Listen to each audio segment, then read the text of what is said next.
सहनाववतु सहनो भुनक्तु सह वीर्यं करवावहे तेजस्विनावधीतमस्तु मा विद्विषावहे। ओम शांति शांति शांति। हे कृष्ण करुणा सिंधो दीनबंधो जगत्पते गोपेश गोपिका कांतं राधाकांतं नमोस्तुते। गुरुर्ब्रह्मा गुरुर्विष्णु गुरुर्देवो महेश्वरा गुरुर् साक्षात् परब्रह्म तस्मै श्री गुरवे नमः। जेत व्यासदिकाची मती तीची मेखळा मिरवती चोखाळपणे झळकती पल्लव सडका। आज भगवंताच्या असीम कृपेने विश्वमाऊली ज्ञानोबरायाच्या कृपेने आशीर्वादाने सद्गुरूच्या आशीर्वादाने चिंतनासाठी आपण ज्ञानेश्वरीतील 9व्या क्रमांकाच्या ओवीपासून प्रारंभ करत आहोत। काल आपण ज्ञानेश्वरीमध्ये गणेशाचं वर्णन करताना ज्ञानोबरायाने कशा पद्धतीने रूपक केले आहे, कशा पद्धतीने त्या मूर्तीला सजवण्याचं काम केलेलं आहे हे आपण पाहिलं आहे। आज विश्वमाऊली ज्ञानोबराय असे सांगतात की व्यासदिकाची मती तेची मेखळा मिरवती। जे काही वैदिक वाङ्मय आहे त्या वाङ्मयामध्ये व्यास आधी जे काही दर्शनकार आहे, व्यासादी म्हणजे व्यास महर्षी आणि वेगळ्या प्रकारचे जे काही महर्षी होऊन गेले आहे असे जे काही दर्शनकार आहेत यांची विचार प्रांताची मर्यादा जरी वेगळी असेल परंतु हे सगळे त्या वेदांताला पूरक आहे आणि हीच गणेशाच्या कमरेचा बांधलेला शेला आहे आणि त्यातील जे काही स्पष्टपणे झळकणारी विचार आहे ते शेल्याचे जे काही मोकळे पदर आहे। अशा पद्धतीने ज्ञानोबराय सांगतात की दर्शनकार आहे आणि दर्शनकार वेगवेगळ्या प्रकारच्या मताचं त्यांचं मत मांडत असतात आणि प्रत्येकाचं मत भिन्न असू शकतं। कारण महिम्न स्तोत्रामध्ये म्हटलं आहे रुचीनाम वैचित्र्यादृज कुटील नाना पथजुषाम, की ज्याच्या त्याच्या रुचीनुसार वेगळ्या पथानुसार तो शेवटी तो जातो भगवंताकडे, एका परमेश्वराकडे जातो।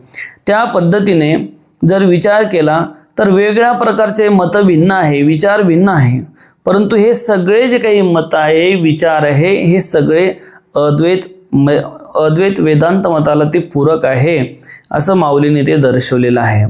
त्यानंतर विश्वमाऊली ज्ञानोबराय सांगतात देखा षडदर्शन वनिपती तेची भुजाची आकृती म्हणून विसंवाद धरती आयुधे हाती। की या ठिकाणी ज्ञानोबराय सांगतात की षडदर्शन वनिपती 6 प्रकारचे जे काही दर्शन आहे त्या दर्शनाचं या ठिकाणी रूपक माऊलीने केलं आहे। जे काही वैदिक षडदर्शन आहे तीच निरनिराळ्या भुजाची आकृती आहे असं ज्ञानोबराय सांगतात। तीच गणेशाची काय वेगवेगळ्या प्रकारची भुजाची आकृती आहे। त्यामध्ये जर आपण विचार केला तर न्याय आहे, वैशेषिक आहे, सांख्य आहे, योग आहे, मीमांसा आहे आणि वेदांत आहे। हे षडदर्शन आहे। हे जे काही षडदर्शन आहे या षडदर्शनाचे जे काही विचार आहे विचारामध्ये भिन्नता तुम्हाला दिसून येते। कारण हे जे काही षडदर्शन आहे प्रत्येक जण आपापलं मत मांडत असतो आणि प्रत्येक जण आपलं जे काही मत आहे ते मत सांगून आपला सिद्धांत कसा खरा आहे असं सांगण्याचं काम करतात। तर यामध्ये जे काही सांख्य आहे ते सांख्य जे काही आहे ते जे काही ब्रह्मांड पुरुष आणि प्रकृती यांचा मिलनापासून उत्पन्न झाली आहे आणि प्रकृती सत्व रज तम अशा नामक 3 गुणांना बनलेली आहे। अशा पद्धतीचा त्यांचा सिद्धांत आहे। म्हणजे हे जे काही ब्रह्मांड आहे ते प्रकृती आणि पुरुषाच्या मिलनापासून तयार झाली आहे आणि जे काही सांख्यवादी आहे ते हे संपूर्ण जे काही दिसते त्याला प्रकृतीच मानतात, पुरुष फक्त एकच मानतात आणि याच्यामध्ये जे काही आहे जे काही सृष्टी आहे मग तो मनुष्य जरी दिसायला असला तरी तो प्रकृतीचाच भाग आहे। दिसायला तो मनुष्य आहे पण तो प्रकृतीचाच भाग आहे। एकच पुरुष बाकी सगळ्या नारी आहे का नाही। आज महाराजांनी सांगितलं ना कीर्तनामध्ये की आपण कोण आहे, आपण कोण आहे, आपणच आपल्याला माहीत नाही कोण आहे. तर आपण एकच पुरुष म्हणजे एकच परमात्मा आहे, त्याच्या व्यतिरिक्त सगळ्या काय प्रकृती आहे, सगळ्या प्रकृत्याच आहे, सगळ्या प्रकृत्या आहे.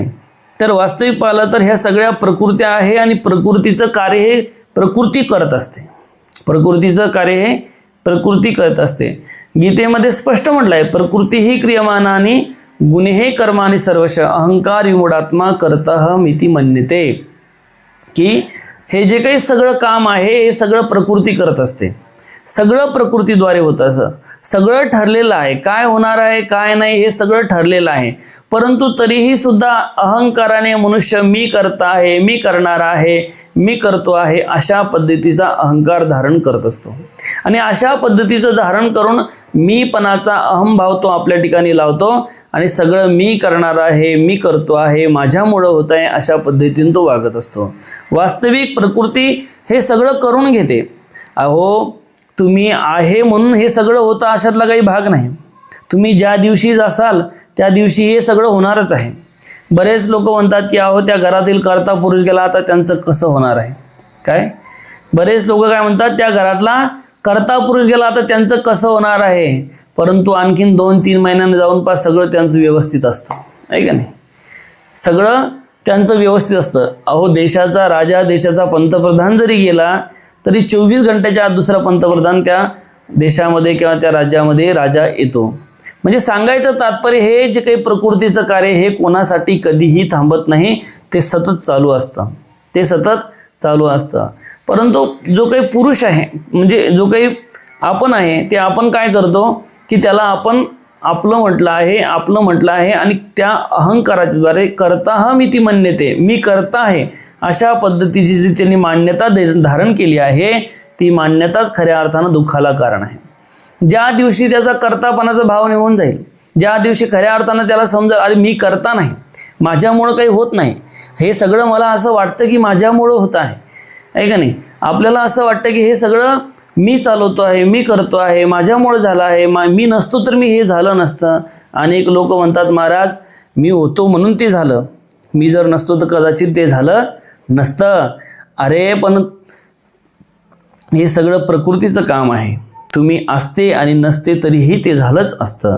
तर सांगायचं तात्पर्य हे जे काही सांख्यवादी आहे यांचा सिद्धांत हा आहे की जे काही आहे ते सगळं काय कशाचं कार्य आहे, प्रकृतीचं, आहे का नाही, प्रकृतीचं कार्य आहे आणि हे सगळं प्रकृती करून घेत असते. आणि म्हणून त्यांचं काय म्हणणं आहे, प्रकृती आणि पुरुषाच्या मिलनापासून ही सगळं उत्पन्न झालेलं आहे. प्रत्येकाचं मत भिन्न भिन्न असू शकतं. यांच्यामध्ये मोक्ष जो आहे, जो मोक्ष आहे, कैवल्य आहे, तो जो वास्तविक पुरुष आणि प्रकृती अलग झाल्यानंतर सम्यक ज्ञान प्राप्त, जे काही असं म्हणतात की जन्म मृत्यूचं जे चक्र आहे त्यातून जर मुक्ती तुम्हाला प्राप्ती करायची असेल तर पुरुष आणि प्रकृती जे आहे ते यांच्यापासून जे वेगळं करतात, ज्यावेळेस त्याला ज्ञान होतं की हे सगळं प्रकृती करणारी आहे आणि ते जे काही सम्यक ज्ञान तुम्हाला प्राप्त झाल्यानंतरच खऱ्या अर्थानं तुम्हाला मोक्ष होतो. सम्यक ज्ञान म्हणजे काय की खऱ्या अर्थानं मी प्रकृती स्वरूप नाही तर मी सुद्धा एक प्रकारचा काय आत्मस्वरूपच आहे का नाही. आपण या प्रकृतीला आपण मी मी मी जे करतो आहे, ज्या दिवशी तुमचा मीपणा जाईल, ज्या दिवशी तुम्हाला असं कळल, ज्ञान होईल की हे सगळं मी करणारा नाही, हे सगळं माझ्या नसण्यानं सुद्धा होणार आहे, त्यावेळेस ज्ञानाच्या द्वारे अज्ञान गेल्यानंतर मग मात्र खऱ्या अर्थाने त्याला ज्ञान प्राप्त होईल, मोक्ष प्राप्त होईल, कैवल्य प्राप्त होईल. त्यानंतर आहे योग आहे. योग आहे तर जसं योगामध्ये यांचं काय सिद्धांत आहे की हे जे काही शारीरिक, मानसिक, आध्यात्मिक स्वास्थ्य आहे, हेच स्वास्थ्य म्हणजे आरोग्य, हेच काय आहे योगाचं. त्यांचं म्हणणं आहे की चांगल्या पद्धतीने तुमचं शरीर चांगलं राहिलं पाहिजे, मन चांगलं राहिलं पाहिजे. पुन्हा आध्यात्मिक स्वास्थ्य म्हणजे आध्यात्मिक 3 प्रकारचे आरोग्य, एक शारीरिक असतं, मानसिक असतं आणि आध्यात्मिक असतं, नाही का नाही. शारीरिक आरोग्य म्हणजे काय, तुमचं शरीर चांगलं राहिलं पाहिजे. जोपर्यंत तुमचं शरीर खऱ्या अर्थानं चांगलं राहणार नाही तोपर्यंत त्या शरीरानं परमार्थिक साधना सुद्धा होणार नाही. ज्या दिवशी तुमचं शरीर खराब होईल किंवा ज्या दिवशी तुम्हाला पीडा लागेल, वेदना लागतील, त्यावेळेस तुमचं जे मन आहे ते मन त्या शरीराकडे सहज जाईल आणि सहज त्या शरीराकडे गेल्यानंतर जे काही तुमच्याकडून घडणारे चिंतन आहे, भगवंताची सेवा आहे, ती घडणार नाही. मानसिक तुम्ही दुःखी असाल, मनामध्ये सदैव तुम्ही चिंतन करत असाल आणि सदैव तुम्ही मनामध्ये मानसिक अशा पद्धतीचा विचार करत असाल, निगेटिव्ह थिंकिंग तुमची जर असेल तर तुम्ही दुःखी राहाल. आणि दुसरी गोष्ट म्हणजे ज्यांच्या जीवनामध्ये आध्यात्मिकता नाही, आध्यात्मिकता जर नसेल, आहे का नाही, म्हणून काय म्हणतात, योगामध्ये ध्यान धारणा करा, आहे का नाही, ध्यान धारणा करा, मन एका ठिकाणी स्थिर करा. मन जे चंचल आहे त्या चंचल मनाला फिरू नका. आणि चंचल मन जर फिरत राहिलं तर निश्चितच तुम्हाला शांती प्राप्त होऊ शकत नाही. ज्यावेळेस मन एकाग्र होईल, मन स्थिर होईल, त्यावेळेस तुम्हाला शांतीही प्राप्त होईल. जसं पाणी असतं, पाण्याच्या लाटा असतात, लाटा जोपर्यंत चालू आहे तोपर्यंत त्याच्यामध्ये आपलं स्वरूप आपल्याला दिसतं का? दिसत नाही. परंतु ज्या दिवशी त्या लाटा समाप्त होतात आणि शांत पाणी होतं त्यावेळेस आपण त्याच्यामध्ये आपलं स्वरूप पाहू शकतो. त्या पद्धतीने आपलं मन स्थिर झाल्यानंतर मग साहजिकच आहे की आपल्याला अशा पद्धतीने काय तर भगवत स्वरूपाचं ज्ञान झाल्याशिवाय राहणार नाही. तर सांगतात याच्यामध्ये मोक्ष असं सांगितलं आहे की जी योग साधना आहे त्या माध्यमातून काय करायचं तर योग साधनेच्या माध्यमातून तुम्ही काय करू शकता, परमेश्वराची प्राप्ती करू शकता आणि दुःखातून मुक्त होऊ शकता. त्यानंतर न्याय आहे, न्यायामध्ये तर्क आहे, तर्क आणि न्याय हे दोन सिद्धांत आहे का नाही. तर याच्यामध्ये जर ज्ञान प्राप्ती करायची असेल तर सांगतात की प्रमाणाच्या द्वारे तुम्हाला काय करावं लागेल, प्रमाणाच्या आणि तर्काच्या द्वारे तुम्हाला ज्ञान प्राप्त करावं लागेल.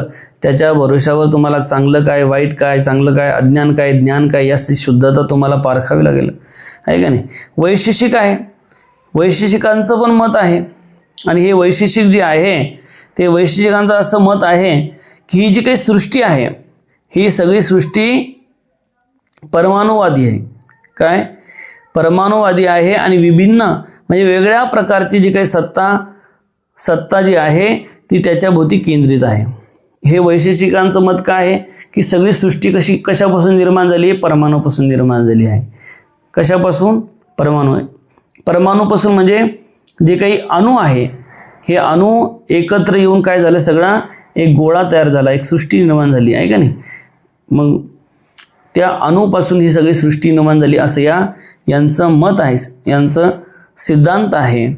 त्यानंतर पूर्वमीमांसावाले आहे, पूर्वमीमांसा यांच्यामध्ये यांचं असं म्हणणं आहे की वेद जो आहे तो अपौरुष आहे आणि नित्य आहे, सर्वोपरी आहे आणि अशा पद्धतीने धर्माची व्याख्या करतात. त्यानंतर उत्तर मीमांसा आहे, उत्तर मीमांसा म्हणजे ज्ञानाची पराकाष्ठा ज्यामध्ये आहे त्यामध्ये प्रस्थानत्रय आहे, त्यामध्ये ब्रह्मसूत्र आहे, उपनिषद आहे, भगवद्गीता आहे, हे उत्तर मीमांसाचे ग्रंथ आहे. यांचा सिद्धांत असा आहे की हे जे काही ब्रह्म आहे, हे जे काही जगत आहे, या सगळ्या जगताला कारण जर काय असेल तर ब्रह्मच आहे. आणि जर तुम्हाला ज्ञान प्राप्त करायचं असेल तर काय करावं लागेल की तुमचा दृढ निश्चय होणं गरजेचं आहे. काय? की हे जे काही आहे ते सगळं ब्रह्मस्वरूपच आहे आणि ब्रह्माच्या व्यतिरिक्तमध्ये काही नाही. आणि अशा पद्धतीने ज्ञान झाल्यानंतर तुम्हाला विधीही मुक्त अवस्था प्राप्त होऊ शकते, जीवनमुक्त तुम्ही होऊ शकता. जीवनमुक्त म्हणजे तुम्हाला जिवंतपणेच तुम्ही मुक्ती प्राप्त होऊ शकते. मेल्यानंतर मुक्ती प्राप्त होणे ती गोष्ट वेगळी, परंतु जिवंतपणे मुक्त प्राप्त होऊ शकते. अशा पद्धतीने वेगळ्या प्रकारचे 6 दर्शनाचे 6 वेगळ्या प्रकारचे सिद्धांत आहे. म्हणून हे जे काही षडदर्शन आहे त्या षडदर्शनालाच काय म्हटलंय, भुजाची आकृती म्हटलं आहे. भुजाची आकृती म्हणजे गणपतीच्या अशा पद्धतीने सांगतात की ह्या भुजा आहे. म्हणून विसंवादे धरती आयुधे हाती, आणि अशा पद्धतीने त्यांनी वेगळ्या प्रकारचे आयुध या हातामध्ये धारण केलेले आहे. परंतु या सगळे जरी वेगळ्या प्रकारचे शास्त्र असतील, वेगळ्या प्रकारचे दर्शन असतील, परंतु या सगळेच्या सगळे जे काही आहे हे सगळे भगवंताचंच गुणगान करणारे आहे. फक्त मार्ग वेगळा आहे, वेगळ्या मार्गाने शेवटी जायचं आहे भगवंताकडेच. कारण हरिपाठामध्ये म्हटलंय ना, काय 4 जाण 6 शास्त्र कारण 18 पुराण हरिसी गाती.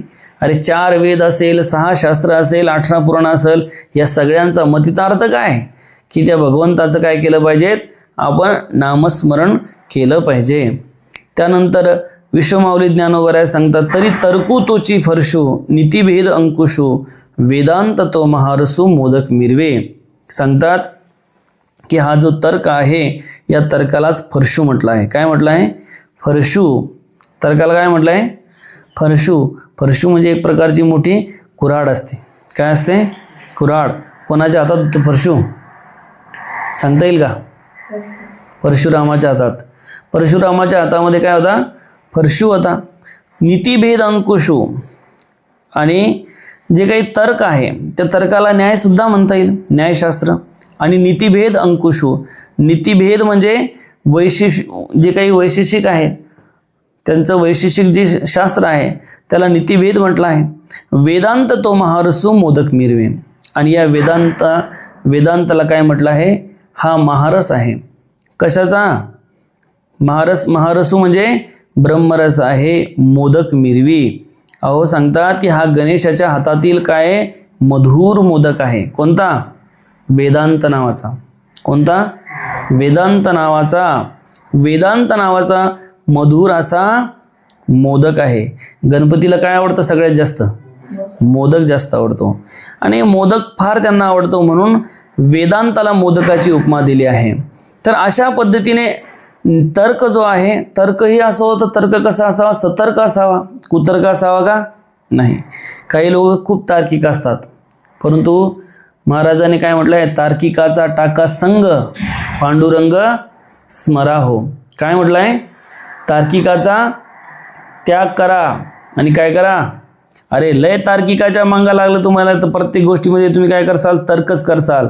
अरे हे असंच कसं, ते तसंच कसं, ते तसंच कसं, ते तसंच कसं.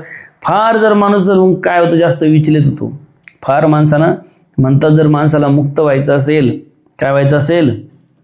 मुक्त व्हायचं असेल तर माणसाला काय करायचं? हजारो ग्रंथ वाचायचं काम नाही. हजारो ग्रंथ. जर तुम्हाला दुसऱ्याला सांगायचं आहे, ज्ञान सांगायचं आहे, मग तुम्हाला अध्ययन करावंच लागेल. परंतु स्वतःच्या मुक्तीसाठी एवढे काही ग्रंथ वाचायचं काम नाही. साधं सोपं तुमचा दृढ निश्चय झाला पाहिजे. तुमचं नामस्मरण तुम्ही करा. नामस्मरण अंतःकरण शुद्धी होईल आणि अंतःकरण शुद्धी झाल्यानंतर मग सहज ज्ञान प्राप्त होईल. कसं होईल? सहज ज्ञान. सहज ज्ञान म्हणजे की ज्ञानोबराय सांगतात ना की उत्तम अधिकारी. कसा? उत्तम अधिकाऱ्याच्या विषयी. काना वचनाची या वेटी सरिसाची पैकिरटी वस्तू होणी उठी कवन एक जो. एकदाच त्यांनी गुरुच्या मुखातून ऐकलं की बाबा ते तू आहे, तत्वमसी, तू ब्रह्म आहे. एकदाच ऐकायचं काम आहे, पुन्हा पुन्हा ऐकायचं काम नाही. एकदा ऐकल्यानंतर लगेच त्याला ज्ञान होऊन जाईल. म्हणून ज्ञान जे आहे ते ज्ञान प्राप्त करण्यासाठी काय असावं? अधिकार असावा लागतो. आणि अधिकार अंतःकरण शुद्धी झाल्याशिवाय होत नाही. आणि अंतःकरण शुद्धी नामस्मरणाशिवाय होत नाही. म्हणून नामस्मरण करणं महत्त्वाचं आहे. तर अशा पद्धतीने मी सांगत होतो तुम्हाला, तर्क असावा. कसा असावा? सतर्क असावा. कुतर्क नसावा. अहो जर कुतर्क जर तुम्ही, काही लोक खूप तार्किक असतात आहे का नाही? फार विचार करा. पूजनीय स्वामीजी एक उदाहरण सांगतात. म्हणे संध्याकाळच्या वेळी आणि सकाळच्या वेळी एका घरासमोर म्हशीचा कळप जायचा. काय जायचा? म्हशीचा कळप. आणि म्हशीचा कळप जायचा. आणि तो जो एक व्यक्ती होता तो त्याचं घर असं 2 मजली घर होतं. 2 मजली घर होतं. तर तो दुसऱ्या मजल्यावर राहायचा. दुसऱ्या मजल्यावर राहताना मग ते सकाळ संध्याकाळ त्याच्या घरासमोर म्हशी जायच्या. त्यामधील एक जी म्हैस होती तिचे शिंग असे होते. कसे होते? कसे होते? असे. तर असे शिंग असल्यामुळं ते म्हशीकडे तो रोज पाहायचा. परंतु त्याच्या मनामध्ये एक दिवस असं हे निर्माण झालं, भावना निर्माण झाली किंवा तर्क निर्माण झाला, काय म्हणता येईल त्याला, की जर कदाचित आपण या म्हशीच्या शिंगामध्ये उडी मारली तर काय होईल? आहे का नाही? माणसाने तर्क करावा. आहे का नाही? माणसाने तर्क करावा. त्यांनी विचार केला की जर या आपण म्हशीच्या शिंगामध्ये उडी मारली तर काय होईल? मग आता त्याच्या डोक्यात तोच विषय असायचा. सकाळ संध्याकाळ ती म्हैस त्याच्या दारासमोरून गेली की तो विचार करायचा की या म्हशीच्या शिंगामध्ये उडी मारली तर काय होईल? आता हा तर्क चांगला आहे का वाईट आहे? अरे हा तर्क चांगला आहे का वाईट आहे? अरे कुतर्क आहे हा. चांगला आहे का? शेवटी त्याच्या मनामध्ये रोज तीच गोष्ट येऊ लागली. आणि शेवटी एक दिवस त्यांनी काय केलं, ठरवलं की आपण म्हशीच्या शिंगात उडी मारूनच पाहू. काय त्या म्हशीचे शिंग असे, त्याला असं वाटलं की म्हशीचे शिंग असे आहे, उडी मारल्यानंतर आपण काय करू, त्या म्हशीच्या बरोबर 2 शिंग धरू आणि बरोबर आहे का नाही. आणि मग एक दिवस त्यांनी निश्चय केला की आता त्या म्हशीच्या शिंगामध्ये उडी मारायचीच. आणि बरोबर म्हैस आली आणि म्हशी आल्याबरोबर त्यानं अशी उडी मारली की तो त्या म्हशीच्या शिंगात बरोबर फसला. कसं फसला, बरोबर.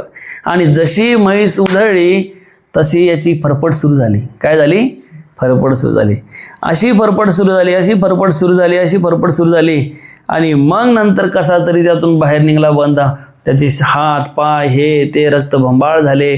आणि नंतर मग त्याला समजलं की बाबा म्हशीच्या शिंगात उडी मारल्यानंतर काय होते, नाही का नाही.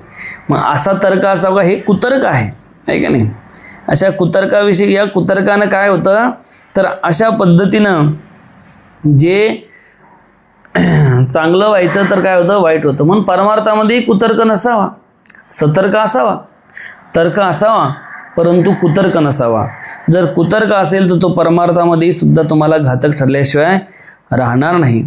आणि म्हणून महाराजांनी सांगितलं तर्कुतोची फरशू. हा जो तर्क आहे, हा जो काही तर्क आहे, या तर्काला कशाची उपमा दिली आहे, फरशाची उपमा दिली, म्हणजे त्या कुऱ्हाडीची उपमा दिलेली आहे. तर असं म्हणतात की जे काही त्यानंतर असं म्हणतात की ही जो तर्क आहे, हा तर्क जो आहे, हा तर्क चांगलाही आहे, परंतु तर्कामध्ये जर तुमच्या तर्क करत असताना जर तुमच्या मनामध्ये संशय निर्माण झाले, आहे का नाही, कदाचित चांगली गोष्ट करत असताना माणसाच्या ठिकाणी काहीतरी विकृती पण निर्माण होते, तर त्या पद्धतीने संशय जर असेल तर त्या संशयात तुम्हाला ब्रह्मज्ञानापासून तुम्ही दूर गेल्याशिवाय राहणार नाही. वास्तविक या तर्काचा उपयोग चांगल्या कामासाठी केला पाहिजे, आहे का नाही. तर्काला त्या कुऱ्हाडाची उपमा दिली आहे, तर्कुतोची फरशू. परंतु या फरशाचा उपयोग कशासाठी केला पाहिजे, चांगल्या कामासाठी केला पाहिजे. नाहीतर या फरशूचा म्हणजे या कुऱ्हाडीचा उपयोग आपण दुसऱ्याला मारायसाठी सुद्धा करू शकतो, आहे का नाही. म्हणून उपयोग कसा करायचा हे आपण ठरवायचं आहे. तर सांगतात की हे अद्वैत जे काही आहे, ब्रह्मज्ञान जे आहे, ते जर संपादन करायचं असेल तर आपल्याला काय व्हावं लागेल, संशयमुक्त व्हावं लागेल. आणि संशयमुक्त होण्यासाठी काय करायचं आहे तर हा जो संशय आहे, हा संशय आपला तर्काच्या द्वारे काय करायचा, नाश करायचा. या संशयाचा काय करायचा आहे, नाश करायचा आहे. या संशयाचा तर्काच्या द्वारे नाश करायचा आहे. कारण संशय अंतःकरणात जोपर्यंत आहे तोपर्यंत माणसाला दुःखच आहे. कारण संशय नेहमी माणसाला काय करतो, पीडाच देत असतो. माऊलींतर म्हणते संशयावणी घोर अनिक नाही पाप थोर, ही विनाशाचीच वागुर, आहे का नाही, प्राणी असी. की संशयासारखं घोर पाप नाही. एवढं ज्ञानोबऱ्याने त्या संशयाला इतकं पापी का म्हटलं, कारण जर संशय आपल्या अंतःकरणामध्ये आला तर संशय हा घातक आहे. आणि संशय माणसाला काय करतो की खऱ्या अर्थापासून परमार्थापासून च्युत करण्याचं काम करतो, परमार्थापासून दूर नेण्याचं काम करत असतो. अहो, एका माणसाला जेवत असताना तो जेवायला लागला आणि भगोन्यामध्ये भाजी होती. काय होती, भाजी. परंतु भगोन्यामध्ये भाजी होती आणि ती भाजी कदाचित उघडी असेल. त्या ठिकाणून काय एक पालीचं पिल्लू त्याच्यामध्ये पडलं, 1-2 पिल्लू त्यामध्ये पडले आणि 1-2 पालीचं पिल्लू त्याच्यामध्ये पडले. आणि पडल्यानंतर मग त्याने पहिला जेवला, तो थोडासा जेवल्यानंतर मग पुन्हा भाजीला घेऊ लागला. तर त्याच्या लक्षात आलं की याच्या पालीची पिल्लं आहे. कशाचे, छोटे छोटे पालीची पिल्लं आहे. कशामध्ये, भाजीमध्ये. आणि भाजीमध्ये पालीची पिल्लं आहे असे लक्षात आल्यानंतर त्याचा असा पक्का निश्चय झाला, काय की यातील एक पिल्लू आपण खाल्लं, एक पिल्लू आपल्या पोटात गेलं. आणि असा पक्का निश्चय झाला. आणि पक्का निश्चय झाल्यानंतर तो काय रात्रंदिवस तोच विचार करू लागला की आपल्या पोटात पालीचं पिल्लू आहे, आपल्या पोटात पालीचं पिल्लू आहे का नाही. आणि माणूस जसा विचार करत असतो तसा होत असतो. शेवटी डॉक्टराकडे गेला. डॉक्टरांनी सगळ्या तपासण्या केल्या, सोनोग्राफी केली, हे केलं ते केलं. डॉक्टरांनी सांगितलं की बाबा तुझ्या पोटात पालीचं पिल्लू वगैरे काहीच नाही. शेवटी बुलढाण्याच्या डॉक्टरांनी सांगितलं काहीच नाही तुझ्या पोटात. त्यांच्या संभाजीनगरला गेला. संभाजीनगरच्या डॉक्टरनं ते सांगितलं, तरी त्याचं समाधान होत नव्हतं. शेवटी पुण्याला गेला, पुण्याच्या डॉक्टरने ते सांगितलं. तो म्हणाला की हे डॉक्टरला काही समजत नाही, आता मुंबईला जाऊ आपण. मुंबईला गेला, मुंबईने तिन्ही डॉक्टरचे रिपोर्ट पाहिले आणि तिन्ही डॉक्टरचे रिपोर्ट पाहिल्यानंतर याला समजलं की तिन्ही डॉक्टर जर सांगून हा ऐकत नाही तर याच्या पोटातलं पालीचं पिल्लू काढल्याशिवाय पर्याय नाही. त्यांनी सांगितलं वास्तविक पालीचं पिल्लू होतं का त्याच्या पोटात? नव्हतं. त्यांनी सांगितलं नाही म्हणे छोटं पालीचं पिल्लू आहेच तुमच्या पोटात. काय म्हणे? छोटं पालीचं पिल्लू आहे तुमच्या पोटात, ऑपरेशन करावं लागेल, 1 लाख रुपये खर्च येईल. तो म्हणे डॉक्टर 1 लाख रुपये काय 2 लाख लागले चालेल, परंतु माझ्या पोटातलं पालीचं पिल्लू काढून आणा. डॉक्टरनं कंपाऊंडरला सांगितलं बाबा जाय एक छोटंसं पालीचं पिल्लू धरून आण. आहे का नाही? काय सांगितलं? पालीचं पिल्लू धरून आण. आणि पालीचं पिल्लू धरून आण आणि ऑपरेशन केलं आणि जसे टाचे ऑपरेशन केलं, जसं पोट फाळलं आणि पुन्हा जसंच्या तसं शिवून दिलं आणि एक पालीचं पिल्लू जे आहे ते मरेल पालीचं पिल्लू बाहेर काढून ठेवलं आणि त्याला सांगितलं बघ म्हणे हे पालीचं पिल्लू तुझ्या पोटात निघालं. तो म्हणे डॉक्टर तुम्हीच हुशार आहे म्हणे. 3 डॉक्टरकडे गेलो म्हणे, बुलढाण्याच्या डॉक्टरकडे गेलो, संभाजीनगरच्या डॉक्टरकडे गेलो, पुण्याच्या डॉक्टरकडे गेलो. हे डॉक्टर काय एवढे शिकले परंतु यांना काही समजत नाही, यांना काहीच अक्कल नाही, यांना काहीच समजत नाही. माझ्या पोटात पालीचं पिल्लू असताना सुद्धा त्यांनी सांगितलं की तुमच्या पोटात पालीचं पिल्लू नाही. आता या डॉक्टरला माहित होतं आपण जर असं समजलं तर हा उद्या दिल्लीला जाईल. आहे की नाही? तर सांगायचं तात्पर्य जो मनात संशय होता तो संशय किती घातक. 1 लाख रुपये त्याला दवाखान्यात द्यावं लागलं, स्वतःचं पोट सुद्धा फाडून घ्यावं लागलं. म्हणून संशय हा घातक असतो. नाही का नाही? संशय हा घातक. म्हणून परमार्थामध्ये सुद्धा संशय घातक आहे.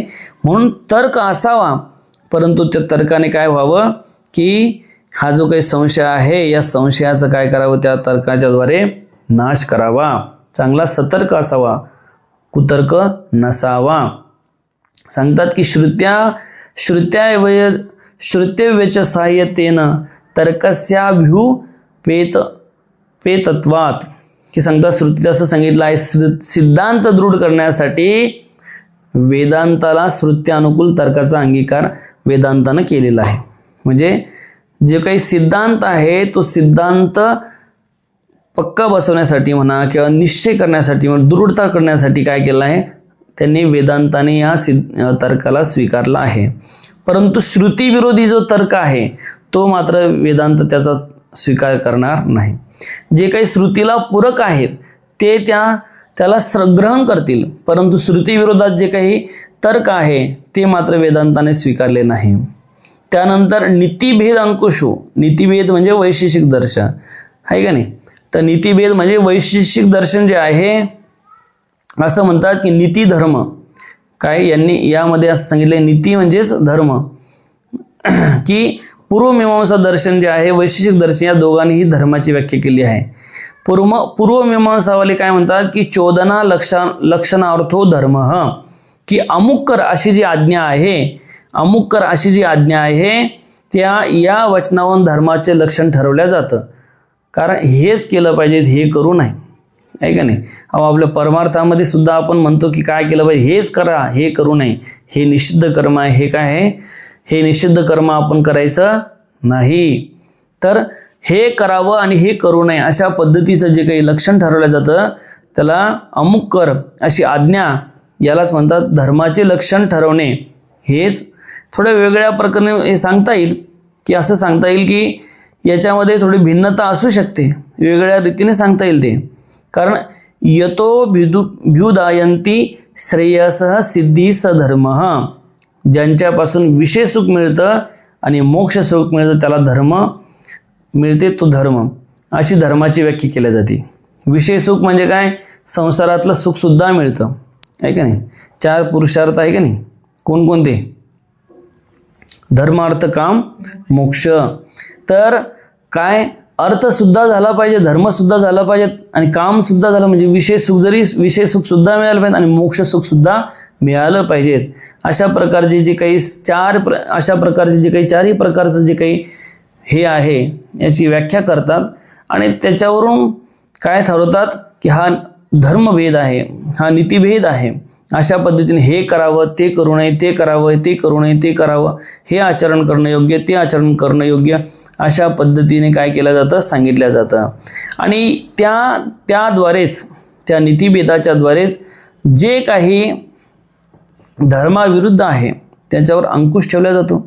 जे घातक आहे, धर्माला घातक आहे, जे स्वैरवृत्तीने वागणार त्यांच्यावर अंकुश ठेवला जातो. अंकुश कसा, जसं अंकुश कुठे कोणाजवळ असतो, माहुताजवळ असतो. आणि माहूत काय करतो, तेव्हा अंकुशाच्या द्वारे त्या हत्तीला आपल्या याच्यामध्ये ताब्यामध्ये ठेवण्याचा प्रयत्न किंवा आपल्या वश करण्याचा प्रयत्न करतो. तर अशा पद्धतीने हे सांगतात की नीतिभेद जो आहे तो वैशेषिक दर्शन आहे. आणि त्यानंतर वेदांत तो महारसू, वेदांत जो आहे तो सांगतात वेदांताला महारस का म्हटलं आहे, तर का म्हटलं आहे तर वेदांत हा परमानंदाची प्राप्ती करून देणार आहे. वेदांत कशाची प्राप्ती करून देणार आहे, परमानंदाची प्राप्ती करून देणार आहे. आणि वेदांत परमानंदाची प्राप्ती करून देणार असल्यामुळे त्याला काय म्हटलं आहे की ते गणेशाच्या हाताला मधुर मोदकाची उपमा त्याला दिली आहे.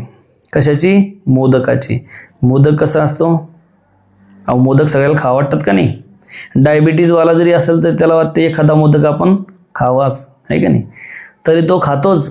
त्याला इन्सुलिन जरी चालू असलं तरी तो खातोच, कारण तो स्वभावतः गोड आहे. तसा वेदांत जो आहे तो वेदांताला मोदकाची उपमा याच्यासाठी दिली आहे की तो स्वभावतः कसा आहे, मधुर आहे, स्वभावतः मधुर आहे. आणि स्वभावतः मधुर असल्यामुळं तो काय करून देणार आहे, आनंद देणार आहे, सुख देणार आहे. अहो, एखादी गोष्ट जर आपल्या आवडीची आपल्याला भेटली तर आपल्याला सुख होतं की नाही, आनंद वाटतो की नाही. अहो, एखाद दिवशी आपल्या जर आवडीचा पदार्थ आपल्यासाठी बनला आश्रमामध्ये, आहे का नाही. आता काय आश्रमामध्ये एवढे पदार्थ खायला भेटतात. पहिले पूर्वीच्या काळामध्ये असं असायचं हर्षल महाराज, की पूर्वीच्या काळामध्ये सणावारालाच पुरणाच्या पोळ्या खायला भेटायच्या. कधी, अरे पोळा आल्यानंतर पुरणाच्या पोळ्या, त्यानंतर दिवाळी आल्यानंतरच फराळाचं, आहे का नाही, त्याचे चिवडा वगैरे हे ते गोड धोड सगळं दिवाळी आल्यानंतर. गुढीपाडवा आल्यानंतरच कानुले वगैरे असे जे काही वेगळ्या प्रकारचे सण यायचे त्या सणालाच गोडधोड खायला भेटायचं. एखादा पाहुणा जर घरी आला तर त्याच वेळेस भजी पुरी खायला भेटायचे. आता ना भजे खावतात ना पोऱ्या खावतात, आणि शिरा तर आपल्या आश्रमात कोणी खातच नाही, आहे का नाही. शिरा खात नाही, बुंदी खात नाही, आहे का नाही. गोड खाण्याचं इच्छाच नाही, आहे का नाही. पेढे खात नाही, पहिले पेढा भेटायचा नाही, आता पेढा खावटत नाही. सांगायचं तात्पर्य म्हणजे, परंतु एखादी आवडीची विषय, जसा आता कितीही केलं तर ज्याची त्याची आवड भिन्न असते. लक्ष्मण सारखा पोरगा आहे तर लक्ष्मण सारख्या पोराला समजा जर काय बुंदी भेटली की त्याला आनंद होतो, आहे का नाही. गुलाबजाम भेटले त्याच्यापेक्षा आनंद होतो, बासुंदी भेटली त्याच्यापेक्षा आनंद होतो, रसगुल्ले भेटले त्याच्यापेक्षा आनंद होतो. मग आनंद कशामुळे होतो की त्याला त्याच्या आवडीचा पदार्थ भेटला, आणि ते आवडीचे पदार्थ त्याला काय करणारे आहे, सुख देणारे आहे. सुख देणारे म्हणजे त्याला काय करणार, ते खाल्ल्यानंतर त्याला समाधान देणारे आहे. त्याचा परिणाम कसा होईल तो नंतरचा भाग, पण खाल्ल्यानंतर त्याला जे समाधान मिळतं किंवा सुख मिळतं. तर तसा हे जे काही वेदांत आहे तो वेदांत हा परमानंदाची प्राप्ती करून देणार आहे.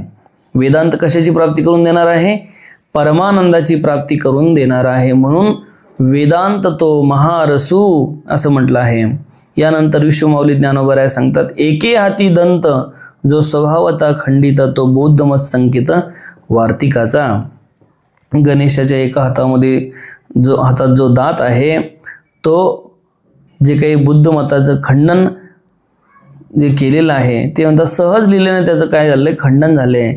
काय सहज लिहिल्याने त्याचं काय केलं आहे तर खंडन झालेलं आहे, खंडन केलेलं आहे. म्हणजे गणपतीच्या हातातील जो काही दात आहे तो दात कसा आहे, पूर्ण आहे का, जो स्वभावता खंडित, स्वभावता काय खंडित आहे. म्हणजे बुद्धाचं मत जे आहे ते आचार्य शंकराचार्य जे असतील त्या आचार्य शंकराचार्याने जपन करू. आचार्य शंकराचार्य जे आहे त्या आचार्य शंकराचार्याने बुद्ध मताचं काय केलं होतं, खंडन केलं होतं, आहे का नाही. त्या काळामध्ये बुद्धाचे जे अनुयायी पूर्ण भारतवर्षामध्ये वाढले होते आणि ते आपला सिद्धांत मांडू लागले.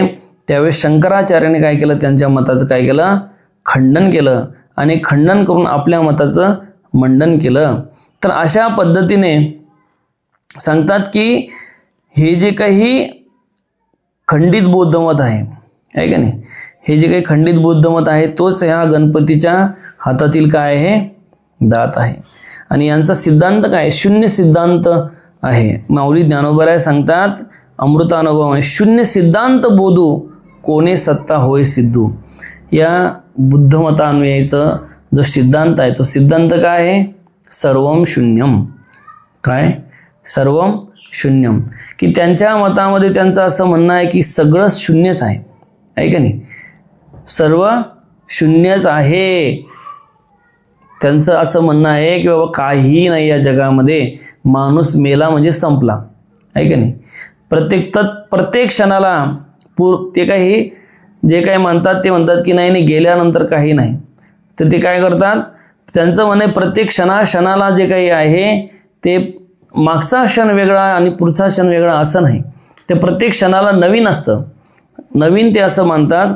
आणि म्हणून हे शून्यवादी जे आहे ते शून्यवादी जे आहे ब्रह्म वगैरे या गोष्टीला ते मानत नाही, ब्रह्म वगैरे ही गोष्ट ती मानत नाही.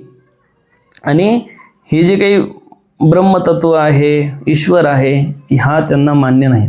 त्यांचं म्हणणं आहे, त्यांचं ते कारणाला मानतच नाही, ते डायरेक्ट कार्याला मानतात. काय म्हणत नाही, परंतु कारणाशिवाय कार्याची उत्पत्ती होऊ शकते का, नाही. अहो आईवडीलच नसेल तर पुत्र निर्माण होईल का, अहो आपल्या पूर्वज होते म्हणून आपण आहे.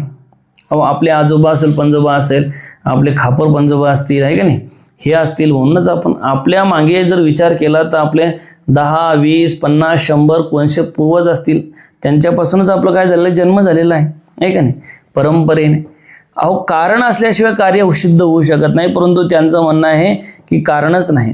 तसं ही सृष्टी जी आहे याला कारण जर कोण असेल तर परमेश्वर आहे, त्यांना परमेश्वर मान्यच नाही.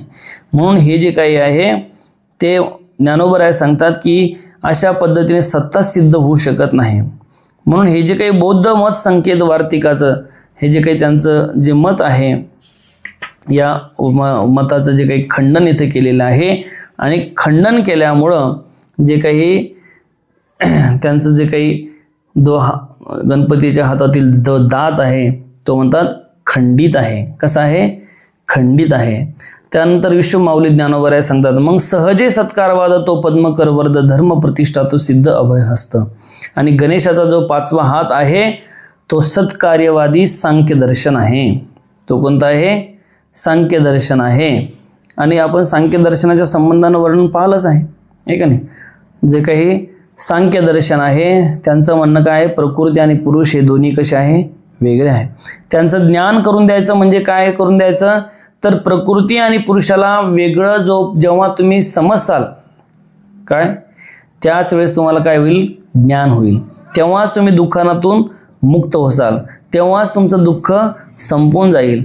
परंतु जोपर्यंत तुम्ही ही प्रकृतीलाच आपण आपलं म्हटलं आहे, किंवा प्रकृती जे आहे ती प्रकृती आणि पुरुष ज्याला तुम्ही एकत्र केलं आहे, तोपर्यंत तुम्हाला ज्ञान संपादन तुम्ही करू शकत नाही, तोपर्यंत तुम्ही दुःखातून बाहेर येऊ शकत नाही.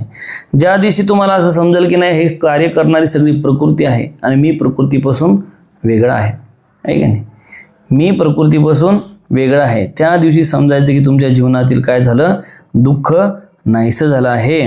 आणि अशा पद्धतीने जे सांख्य दर्शन आहे, योग दर्शन आहे, हे 6 प्रकारच्या हाताचं इथे आपण जे काही वर्णन इथे केले आहे, या षडदर्शनाचं वर्णन केलं आहे. आणि यानंतर उद्याच्या चिंतनामध्ये जे काही गणपतीचंच वर्णन माऊली ज्ञानोबराय करणार आहे ते आपण उद्याच्या चिंतनामध्ये पाहणार आहे. ओम पूर्णमदः पूर्णमिदं पूर्णात् पूर्णमुदच्यते पूर्णस्य पूर्णमादाय पूर्णमेवावशिष्यते. ओम शांती शांती शांती.